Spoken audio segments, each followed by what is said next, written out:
Was Bryson Graham's first move as the guy in charge of the Bulls to get a starting center for essentially free? My name is Sonny Verma, your host here at the Bull-ieve Podcast. And again, it's breaking news. It happened maybe about 15 minutes ago, depending on when you're watching this, but it was announced that there was a three-way trade where the Brooklyn Nets received Julius Randle and the 28th pick. The Timberwolves traded away Randle, essentially trying to get out of his contract, and they received the 33rd pick, and the Chicago Bulls received Nicolas Claxton. Now, note, there's nobody that the Chicago Bulls traded away, or at least as of now. Again, this is about 20 minutes after the trade has happened, and maybe Shams comes and updates everyone, and we traded pick number 15 or something, and then this whole video becomes void, and I'll probably delete it, but as of now, it looks like this was simply a salary cap move where Bryson Graham took advantage of the salary cap we had. I mean, at this point coming into the offseason, I believe we had $50 million, and Claxton himself, he's got a descending contract, $44 million left. It's $23 million this upcoming year and the $21 million the following year. Now, is Nicolas Claxton a bona fide superstar? No doubt starting center in the NBA? No, but do the Chicago Bulls have one? No. Is Nicolas Claxton the guy who Bulls fans, let's be honest, for years have been talking about possibly bringing into this organization? Yes. All it took was to get rid of Acme to bring in Claxton. And again, this, I hate even bringing up the old regime, but this just seems like a completely opposite type of move where simply we take advantage of the assets that we have. And the assets that the Chicago Bulls have is a wide open salary cap situation. And guess what? Yeah, you gave away, or you're spending $23 million of it, but he's only 27 years old. He averaged I think 12-4, I believe, coming into this season. And you still have 30 plus million to do whatever it is you want. And this is a young team who has that has holes, right? Especially now that we don't know exactly what the Bryson Graham and Thiago Splitter era is going to look like. We don't know what kind of players they're looking for, what kind of style that they're looking for. And so you had gaping holes essentially everywhere. Arguably maybe not at the 3 spot because you're going to have Modest there, but now you don't have to worry essentially about the center spot. If you don't have to be so focused at 15 to get a Ademara, sit there and hope and pray Ademara falls, or Morez Johnson, or Quaitons. It doesn't matter anymore. At this point, if you do your job at number 4, and it seems like for the most part, most mock drafts have either Caleb Wilson or Boozer dropping to number 4. You get your 4 there. You already have Modest at 3. And the night before the NBA draft, Bryson Graham's able to bring in Nicolas Claxton for, again, as I mentioned, essentially absolutely nothing.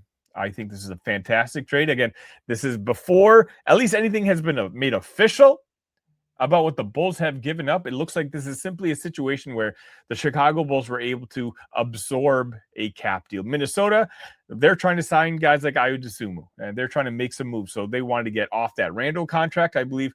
And here are the Bulls doing exactly what a team like the Chicago Bulls should be doing. Obviously, this is a guy that Graham's probably scouted a little bit, and now he's got the opportunity to scout him up close. Claxton's played 69 games at the very minimum for the last 4 years. So it's a guy that you can absolutely count on. Offensive game, not all that great, but he's a defensive presence. And what did last year's team lack? You knew that if the opposition attacked the rim, Modest was basically the only defense that you had. Now you've provided Modest with another guy who can block some shots, who can deter guys who are attacking the rim. And you know what? Maybe this is the kind of culture setter trade that Bryson Graham wants to make. Is Claxton going to be your starting center when you're winning NBA championships? Probably not. But is Claxton the type of center that maybe you bring in to start establishing a culture?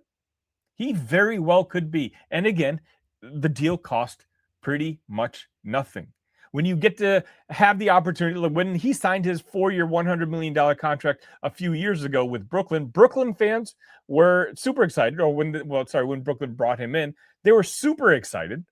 And then Chicago Bulls fans at the time, I do recall, bandied about his name saying, hey, could this be a guy that could fit with the Bulls? Well, it was, only it just happened to happen 2 years later than we expected. You get to go into NBA draft night on Tuesday evening and just kind of relax and just take the best player available. There's no pressure to take on a big to fill the holes in your starting lineup. In fact, essentially, if you end up at the end of Tuesday having guys like Modest at your 3, Caleb Wilson at number 4, and Claxton at number 5, hey, guess what? You have a pretty decent starting lineup. And that's not even mentioning Josh Giddey and Trey Jones in your backcourt. You can do whatever you want with 15. And I think what the consensus is, and let me know in the comment section if you disagree. By the way, I hit the like button for the vibe. I don't think anybody can say that Bryson Graham's first move as being in charge of the Chicago Bulls, at least player personnel-wise, was a negative one. I can't see what the negativity could be. If you have something in mind, again, please let me know in the comment section. You have Giddey, Jones, Modest, Caleb Wilson, Claxton. Again, Caleb Wilson's just who I'm presuming. You've kept all your draft picks at 4, at 15. 15 now, just pick the best player available. Who's the guys that you've got in your scouting rooms, running the analytics, watching the tape? Which guy, if nothing else mattered, would you want wearing a Chicago Bulls uniform? Pick that guy. Right now, the Chicago Bulls are in a phase where they should just accumulate the best talent. They don't need to pigeonhole positions just because we lack that position right now. And quite honestly, at this point now, when I think of the roster offhand, there's no glaring holes. Right now, we can simply just continue to upgrade the roster. If we weren't able to get a center at 4 or 15, then all of a sudden there would be extra added pressure in the offseason to find that center, to overpay for, or maybe pray for a guy like Kessler to become available, or whoever other center who might be on your list. Now we're not at that point. We have a guy, right? And he's not the guy, don't get me wrong, but he is a guy, an absolute good bridge center that can take you from now. And again, his contract is over in 2 years. In 2 years, you're going to essentially, for 2 years, let me rephrase that. For 2 years, you're going to have a solid NBA center who's young, who doesn't miss games. Again, 69 games played each and every year for the last 4 seasons. Someone who's consistent, someone who can, a guy you can count on in the middle, who's going to deter shots, who's going to provide some sort of defensive presence. And that allows the other guys to not worry so much. Look, we know rookies, they come into the league, and sometimes it's the defensive side that takes longer to catch up than their offensive. Well, with the acquisition of Claxton, that won't be as big of an issue. When you have Modest and you have Claxton at least being able to protect the rim, that's going to help a little bit of the defensive philosophy of whatever Thiago Splitter is going to be able to bring in. And again, whoever ends up being that number 4 or the number 2 spot, I don't know. But again, the reason I think this is such a home run for the Chicago Bulls tonight, and the reason I'm so incredibly excited, is that I see zero downside. There is no big free agents that the Chicago Bulls were in on this offseason that all of a sudden the Chicago Bulls are out on now. The whole time, the play seemed to be that the Chicago Bulls were going to trade for a big contract and essentially maybe take a draft pick with it. This time, we didn't have to give up anything. We kept all 4 of our picks, and we got a guy who actually fits the timeline that the Chicago Bulls themselves are in.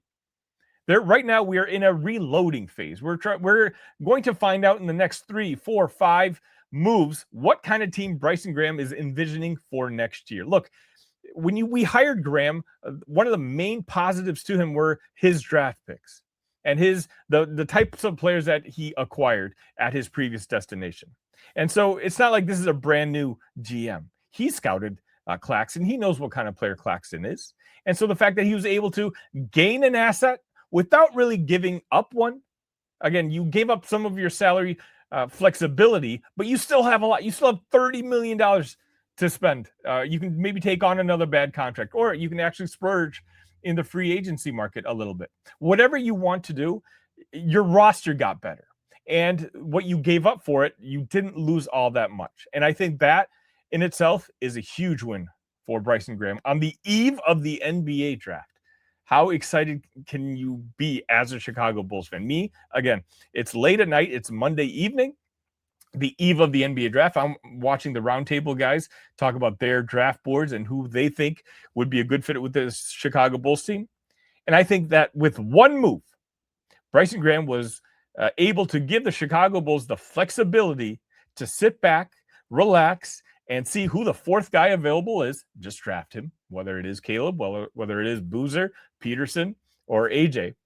Take that guy at number 4, and then at 15, all the conversations you've been having in your room ever since you realized that you got the pick 15. As soon as the Blazers gave that pick to you, you've been in your offices discussing players A, B, Z, D. Well, now you get a chance to take the exact list. Now you can go through your list. Number 1 is gone, 2 is gone, 3 is gone, 4 is gone, et cetera, et cetera. Go down to 15. Who's the 15th best guy on your list? Because you know what? If I think I know math pretty well. 15 is better than 16. So now you're giving yourself no reason not to take 15 instead of 16. There's no position that you need to pigeonhole like, oh, actually, we do need a center. Should we take this guy who's ranked 19th on our board instead of the guy who's ranked 15th on your board? We're in the accumulation phase. The Chicago Bulls team just simply needs better players right now. And one by one, it's Bryson Graham's job to upgrade that roster, especially with Thiago Splitter in charge. And now that tanking doesn't matter anymore, it's all about just getting good players in that building. And I think Bryson Graham on this Monday evening did exactly that. Let me know your thoughts. I'm excited. Again, to me, this is an A- trade, and I want to go higher, but let's be honest, it's Nick Claxton's a good center. He's not let's just say maybe even good is being nice. He's an above average center, but the fact that you got an above average center, a guy who plays defense, has a defensive presence, a team, something that this team was sorely lacking, I think it was a huge win for the Chicago Bulls. And me as a fan, it's got me super excited about going into Tuesday evening and the NBA draft and seeing what kind of moves Bryson Graham has planned. Because if this was move number 1, I can't wait to see move number 2. All right, let me know your guys' thoughts. And again, please, brand new channel. Make sure you hit the like button on this particular video. Make sure you share this podcast with all your friends and family who also might be Chicago Bulls fans. And until next time, see red.